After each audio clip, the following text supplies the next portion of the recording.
ಮೊನ್ನೆ ಪ್ರಧಾನಮಂತ್ರಿಯವರು ಇಲ್ಲಿ ಬಂದಿದ್ದರು.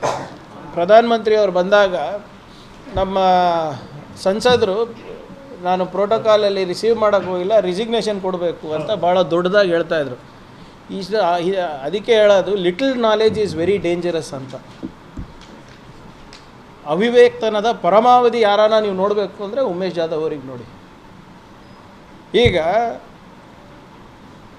ಮೊದಲನೇದಾಗಿ ಪ್ರೋಟೋಕಾಲ್ ರೂಲ್ಸ್ ಏನು ಹೇಳುತ್ತೆ ಅಂದರೆ ಸಿ ಎಮ್ ಅವರು ಯಾರಾದರೂ ಸೀನಿಯರ್ ಮಿನಿಸ್ಟರ್ನ ಡೆಸಿಗ್ನೇಟ್ ಮಾಡ್ಬೋದು. Actually C M governor receive ಮಾಡ್ಕೋಬೇಕು ಪ್ರೈಮ್ ಮಿನಿಸ್ಟರ್ನ, ಪ್ರೆಸಿಡೆಂಟ್ನ. ಆದರೆ ಒಂದೇ ರಾಜ್ಯದಲ್ಲಿ ಹಲವಾರು ಕಡೆ ಮಾಡ್ತಾ ಇದ್ದಾಗ ಎಲ್ಲಿ ಮೇನ್ ಫಂಕ್ಷನ್ ಇರುತ್ತೆ ಅಲ್ಲಿ ಸಿ ಎಮ್ಮು ಗವರ್ನರ್ ಮಾಡಬೇಕಂತ ಇದೆ. ಇನ್ನುಳಿದ ಕಡೆ ಯಾವುದಾದ್ರೂ ಸೀನಿಯರ್ ಕ್ಯಾಬಿನೆಟ್ ಮಿನಿಸ್ಟರ್ನ ಡೆಸಿಗ್ನೇಟು ಸಿ ಎಮ್ ಮಾಡ್ಬೋದು.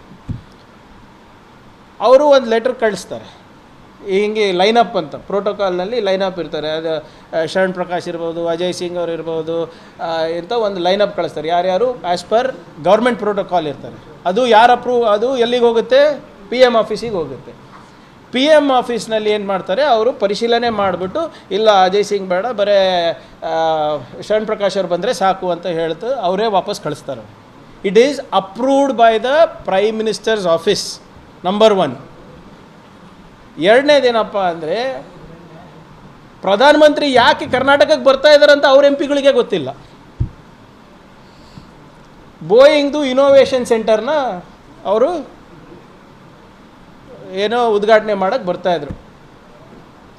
ಅದಕ್ಕೆ ಇಬ್ಬರು ಮಂತ್ರಿಗಳು ಸಂಬಂಧಪಡ್ತಾರೆ. ಒಂದು ಎಂ ಬಿ ಪಾಟ್ಲರು, ಇನ್ನೊಂದು I T minister. I T minister ಯಾರು? ನಾನು. ಎಂ ಬಿ ಪಾಟ್ಲವ್ರು ಎಲ್ಲಿದ್ದರು? ಡಾವೋಸ್ನಲ್ಲಿದ್ದರು. ಸೊ ಬೈ ಡಿಫಾಲ್ಟ್ ನಾನೆಲ್ಲ ಹೋಗಬೇಕಾಗ್ತದೆ. ಇನ್ ದ ಪ್ರೋಟೋಕಾಲ್ ಇರ್ತದೆ, which is again prime minister office approve. ಇವ್ರಿಗೆ ಅಷ್ಟು ಕೂಡ ಗೊತ್ತಿಲ್ವ? ಯಾಕೆ ಅವ್ರ ಲೀಡರ್ಗಳು ಯಾಕೆ ಬರ್ತಾ ಇದ್ದಾರೆ ಕರ್ನಾಟಕಕ್ಕೆ ಅಂತಲೇ ಗೊತ್ತಿಲ್ಲ ಇವರಿಗೆ, ಅಯೋಗ್ಯರಿಗೆ. ಆಮೇಲೆ ಒಂದು ವೇಳೆ ಅದಿರಲಿಲ್ಲ ಅಂತಲೂ ಇಟ್ಕೊಳ್ಳಿ, it is the prerogative of the prime minister's office ಅಲ್ವಾ? ಆಯಿತು, ಬಿ ಜಿ ಪಾಟೀಲ್ ಅವರು ಯಾವ ಪ್ರೋಟೋಕಾಲಲ್ಲಿ ಬರ್ತಾರೆ ರೀ? ನಮೋಶಿ ಅವ್ರು ಯಾವ ಪ್ರೋಟೋಕಾಲಲ್ಲಿ ಬರ್ತಾರೆ? ಅವ್ರು ಹೆಂಗೆ ಬಂದರು ಲೈನಪ್ಪಿಗೆ? ನಾವಂತೂ ಕಳಿಸಿಲ್ಲ. ಫೈಟರ್ ರವಿ ಅವರು ಪ್ರೈಮ್ ಮಿನಿಸ್ಟರ್ ಇದಕ್ಕೆ ಬಂದಿದ್ರಲ್ಲ ಬೆಂಗಳೂರಿನಲ್ಲಿ, ಅವ್ರು ಯಾರಿಗೆ ಅಪ್ರೂವಲ್ ತೊಗೊಂಡಿದ್ರು? ಸ್ಟೇಟ್ ಗೌರ್ಮೆಂಟನ್ನು ಕಳಿಸ್ಬೇಕು, ಇಲ್ಲ ಪ್ರೈಮ್ ಮಿನಿಸ್ಟರ್ ಆಫೀಸನ್ನು ಕಳಿಸ್ಬೇಕು. ಆಮೇಲೆ ಕಳೆದ ಅವಧಿನಲ್ಲಿ ಯಾವ ಅವಾಗ ನಾನು ಜೂನಿಯರ್ ಮಿನಿಸ್ಟರ್ ಇದ್ದೆ. ಈಗ ಇನ್ನೊಂದೇನೆಂದರೆ ಇದು ಸರ್ಕಾರಿ ಕಾರ್ಯಕ್ರಮ. ಹಿಂದಿನ ಸರ್ಕಾರದಲ್ಲೂ ಸರ್ಕಾರಿ ಕಾರ್ಯಕ್ರಮಗಳಿಗೆ ಪ್ರಧಾನಮಂತ್ರಿ ಬಂದಿದ್ದರು. ಆವಾಗ ವಿರೋಧ ಪಕ್ಷದ ನಾಯಕರು ಸಿದ್ದರಾಮಯ್ಯ ಅವರಿದ್ದರು. ಸಿದ್ದರಾಮಯ್ಯ ಅವರು ಯಾವತ್ತನ ಸ್ಟೇಜಲ್ಲಿ ನೋಡಿದ್ದೀರಾ ನೀವು ವಿರೋಧ ಪಕ್ಷದ ನಾಯಕರಾಗಿ ಪ್ರಧಾನಮಂತ್ರಿ ಜೊತೆ? ಮತ್ತು ಈ ಸರಿ ಬೋಯಿಂಗ್ ಇದರಲ್ಲಿ ಉದ್ಘಾಟನೆಯಲ್ಲಿ ಯಾರಿದ್ರು ಪ್ರಧಾನಮಂತ್ರಿ ಜೊತೆ ಸ್ಟೇಜ್ ಮೇಲೆ? ಅಶೋಕ್ ಅವರು, ವಿರೋಧ ಪಕ್ಷದ ನಾಯಕರು. ಅವ್ರು ಯಾವ ಪ್ರೋಟೋಕಾಲಲ್ಲಿ ಬಂದರು? ಅವಾಗ ಯಾಕೆ ಆ ಪ್ರೋಟೋಕಾಲ್ ಇರಲಿಲ್ಲ? ಇವಾಗ ಯಾಕೆ ಈ ಪ್ರೋಟೋಕಾಲ್ ಇದೆ? ಇದು ದುರ್ದೈವ ಏನಂದರೆ ನಮ್ಮ ಉಮೇಶ್ ಜಾಧವ್ ಅವರಿಗೆ ಇದ್ರ ತಿಳುವಳಿಕೆ ಇದೆಯೋ ಇಲ್ಲೋ ಗೊತ್ತಿಲ್ಲ, ಏನು ಬೇಕಂತ ಮಾಡ್ತಾರೋ ಗೊತ್ತಿಲ್ಲ. ಇದು ನನಗೇನೋ ಅನುಮಾನ ಏನಪ್ಪ ಅಂದರೆ ಅವರ ಕಾರ್ಯವೈಖರ್ಯವನ್ನು ಮುಚ್ಚಾಕಲಿಕ್ಕೆ ಇವತ್ತು ಪದೇ ಪದೇ ನನ್ನ ಹೆಸರು ಜಪ ಮಾಡ್ತೀನಿ. ಬಿ ಜೆ ಪಿ ಅವರಿಗೆ ನಾನು ಮನೆ ದೇವರಾಗ್ಬಿಟ್ಟಿದ್ದೀನಿ. ನನ್ನ ಹೆಸರು ಹೇಳಿಲ್ಲ ಅಂದರೆ ದಿನಕ್ಕೆ 1-2 ಸರಿ ಅವರಿಗೆ ನಿದ್ದೆನೂ ಬರೋಲ್ಲ, ಊಟನೂ ಜೀರ್ಣ ಆಗಲ್ಲ. ಹಂಗೆ ಇವರು ಆಗಿಬಿಟ್ಟಿದ್ದಾರೆ ಇವಾಗ. ಈಗ ಪ್ರಧಾನಮಂತ್ರಿ ಬಂದಿದ್ದರು, ಒಂದು ಸಣ್ಣ ಅರ್ಜಿ ರೀ ರೈಲ್ವೆ ಡಿವಿಷನ್ ಬಗ್ಗೆ, ಸಣ್ಣ ಅರ್ಜಿ NDRF ಬಗ್ಗೆ, ಒಂದು ಸಣ್ಣ ಅರ್ಜಿ ಏಮ್ಸ್ ಬಗ್ಗೆ ಕೊಡ್ಬೋದಾಗಿತ್ತಲ್ಲ. ಬೊಕ್ಕೆ ಬದಲು ಇದು ಕೊಟ್ಟಿದ್ರೆ ಏನು ಬೊಕ್ಕೆ ತೊಗೊಂಡೋದ್ರೆ ಡೆಲ್ಲಿಗೆ?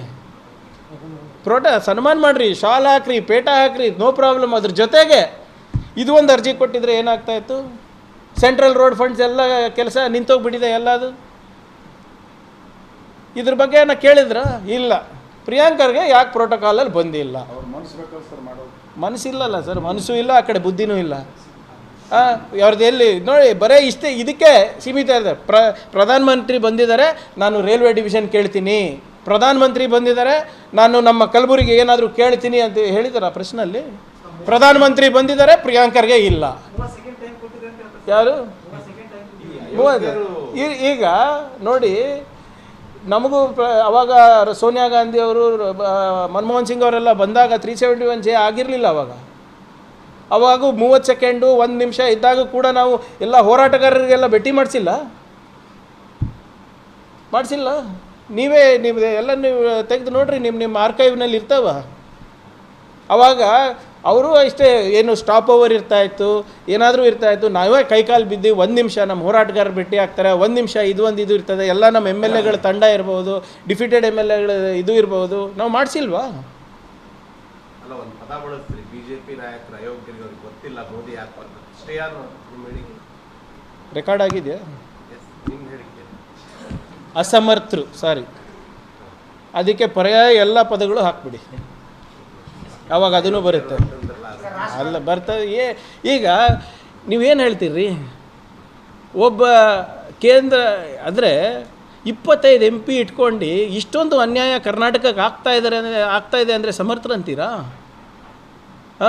15th ಫೈನಾನ್ಸ್ ಕಮಿಷನ್ನಲ್ಲಿ ನಮ್ಗೆ ಆಗ್ತಾರೆ ಅನ್ಯಾಯ, ನಮಗೆ ಏನು ನಿಮ್ಮ GST ಕಾಂಪನ್ಸೇಷನ್ನಲ್ಲಿ ಆಗ್ತಾ ಇರೋ ಅನ್ಯಾಯ, ಕೇಂದ್ರ ಸರ್ಕಾರ ಯೋಜನೆಗಳಲ್ಲಿ ಆಗ್ತಾ ಇರೋ ಅನ್ಯಾಯ, ನಮಗೆ 18,000 ಕೋಟಿ ರೂಪಾಯಿ ನಮಗೆ ಬರದಲ್ಲಿ ಬರಬೇಕು, ಅದಕ್ಕೆ ಮಾತಾಡ್ರಪ್ಪ ಅಂದರೆ ಮಾತಾಡೋಕ್ಕೆ ತಯಾರಿಲ್ಲ. 100 ದಿನ ಏನು ನಮ್ಮ ಮಾನವ ದಿನಗಳಿದೆ, ಅದು 150 ದಿನಕ್ಕೆ ಮಾಡಿರಿ ಅಂತ ಹೇಳಿದ್ರೆ ಒಂದು ಧ್ವನಿ ಎತ್ತಕ್ಕೆ ರೆಡಿ ಇಲ್ಲ. ಮತ್ತು ಇವರಿಗೆ ಏನಂತ ಹೇಳ್ಬೇಕು ರೀ? ಸಮರ್ಥರ ಅಂತ ಹೇಳಬೇಕಾ? ಇಲ್ಲದ್ರೆ ಯಾವುದಾದ್ರೂ ಬಿರುದು ಹೇಳ್ಬಿಡ್ರಿ, ಕೊಟ್ಬಿಡೋಣ, ಅದಕ್ಕೆ ಅವಾಗನ ಬಾಯಿ ತೆಗಿತಾರ ನೋಡೋಣ. ಮತ್ತು thank you.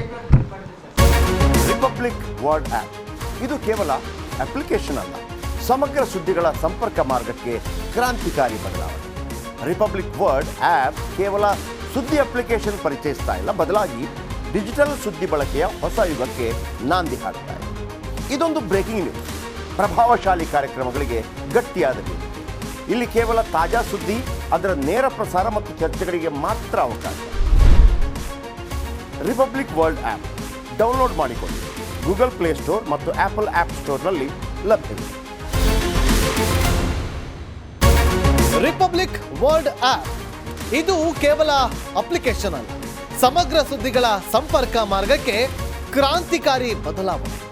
Republic world app ಕೇವಲ ಸುದ್ದಿ ಅಪ್ಲಿಕೇಶನ್ ಅನ್ನ ಪರಿಚಯ ಮಾಡ್ತಾ ಇಲ್ಲ, ಬದಲಾಗಿ ಡಿಜಿಟಲ್ ಸುದ್ದಿ ಬಳಕೆಯ ಹೊಸ ಯುಗಕ್ಕೆ ನಾಂದಿ ಹಾಡ್ತಾ ಇದೆ.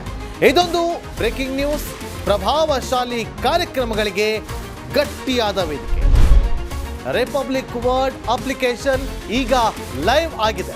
ಗೂಗಲ್ ಪ್ಲೇಸ್ಟೋರ್ ಮತ್ತು ಆಪಲ್ ಆಪ್ ಸ್ಟೋರ್ ಎರಡರಲ್ಲೂ ಲಭ್ಯವಿದೆ. ಈಗಲೇ ಡೌನ್ಲೋಡ್ ಮಾಡಿ.